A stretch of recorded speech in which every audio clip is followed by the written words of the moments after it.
Hello and welcome to the Mindset User to User podcast. In the first two episodes, we have discussed the basic concepts behind mindset, consistency and stress. We have seen consistency, how to train it, and why do you need it, and we've seen stress, the two sides of it. Stress is the item that is both beneficial and malicious at the same time. It just depends on the intensity and amount of it. We've seen meditation in the last episode, which is the tool you have not only to fight stress, but it's the tool you have to gain control over your mind. You slow your mind to the pace of the body, and it's easier to control it at that stage. Now, as we go deeper and deeper into mindset, we must understand the patterns that our mind can generate and can develop. Do you remember when in the first episode, when we were discussing consistency, I have said, mindset is also about creating a new pattern, sticking to it. So basically it's breaking your routine, creating a new routine and sticking to it. That's how you achieve mindset.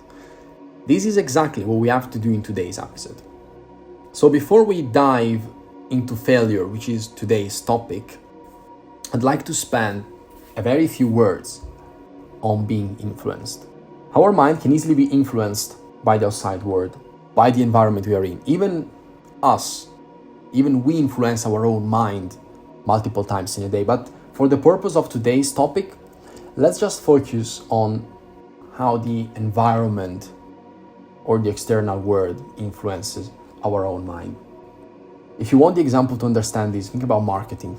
Marketing is literally the science that studies how our mind can be influenced into buying an item, buying a certain service, etc., etc., etc. And if you are on social media like most of us are, I would say, think about how much commercial, how much advertising is on there.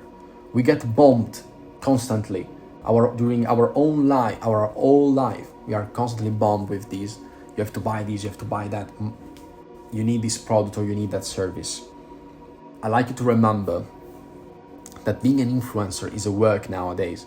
Nothing against influencers, it's a job, fine. I'm not saying it's not a good job, of course, but it's like influencing people into a certain thing. That's what they do for a living, okay? So all of this is just to understand that we are really being influenced every day. But why have I been talking so much about being influenced? Why have I been discussing so much this thing? Well, the answer is quite easy and yet very simple. And it has to do with being influenced to see failure as a negative event, as a negative happening. Most of us, myself included, we grew up with the terrible fear of failing. We grew up and we are scared, absolutely scared of failing, of not achieving success, not achieving the career we want, and the fear of not being enough. We are all scared of failing. And this, in my opinion, this process where we start to see failure as a negative event starts at a very early stage, starts in school. In school, when you're doing your exams, you're doing your test, the teacher will tell you, oh, there is only one correct answer. You have to achieve this minimum score to pass the exam. And when you fail, the teacher is angry at you. He's gonna say you have not studied enough. They're gonna say to you, oh, you failed, and if you fail multiple times, then you are a failure. You're a loser. Guess what? This is wrong. I'm not saying that the system is wrong, because of course you need a level of testing. Of course you need a certain level of examination. You need it for the purpose of modern society, at least. The problem is the emphasis. The emphasis shouldn't be on, oh, you failed, you made the mistake. But the emphasis should be on how it can be done better the next time. And it goes the same on the job. It's not just about schools. Is you are at work, you make a mistake. Happens, we are human, we all make mistakes. And they're gonna come to you, they're gonna say, oh, your supervisor, your manager will say, oh, you made a mistake, this is your fault, you failed. No, it should not be that the emphasis, but it should be, okay, what went wrong? What can we do to prevent this mistake from happening a second time? This should be the emphasis. So I'd like you to answer these questions. How many times have you feared failing in your life? How many times have you made renounces because you feared failing? How many times have you said to yourself, no, we're not going to do that because we might fail? These are quite important questions to answer to. So this concept, this construction where failure is seen as a negative event, a negative happening in your life, is preventing you, is keeping you, in other words, from being the best version of yourself and achieve your dreams, achieve your targets, your goals, whatever you want to get in this life. So when I was talking about patterns we have to develop, this is what I mean.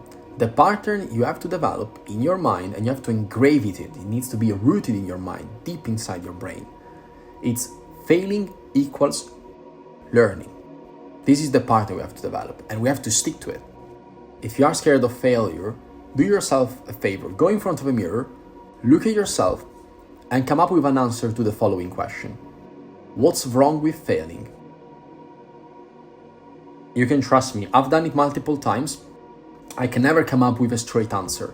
All the answers I can find to that question are nothing more but projections of my fears and me be afraid of the outside world reaction to me failing. So you need to stop thinking, I failed, I made a mistake, I'll never achieve the target, I'll never achieve success, whatever you're after. And you need to start thinking, okay, how can I improve next time?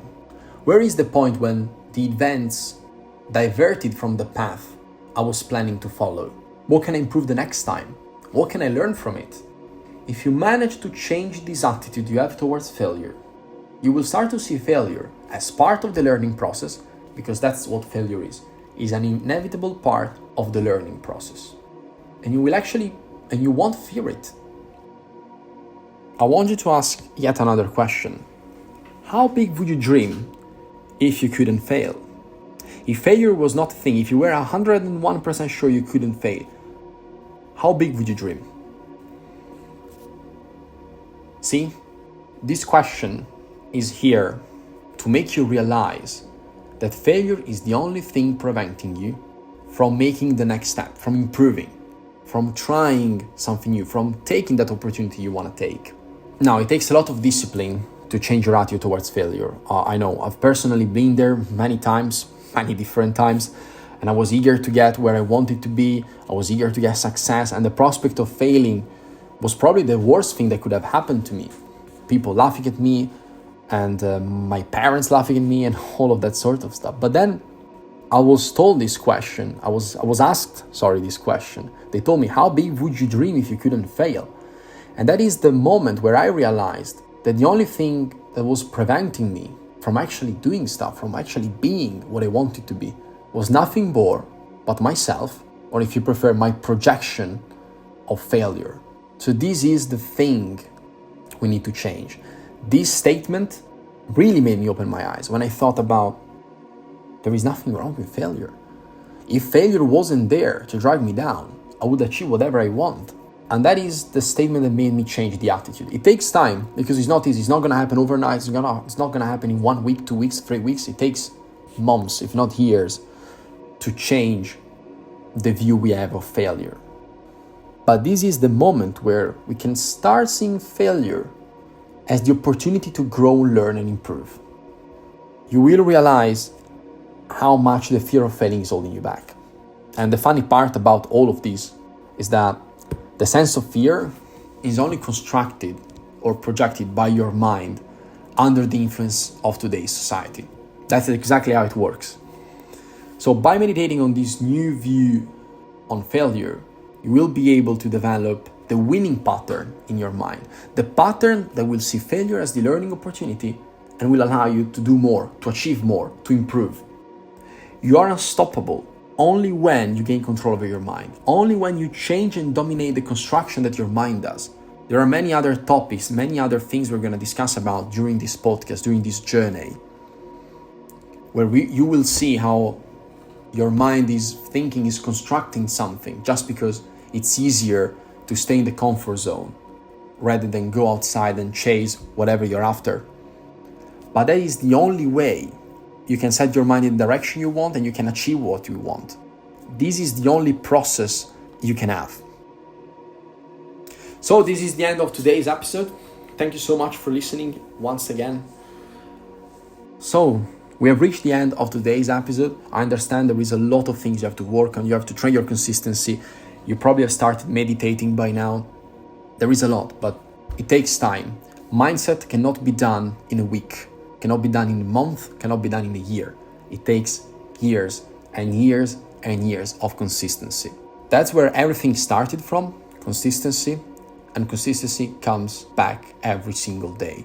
We have to choose to be consistent to the new patterns, otherwise we won't be able to set the mind in the direction we want and to achieve our goals, our dreams, and our targets, of course. So once again, thank you so much for listening to me once again, and I'll see you next Monday with the new episode.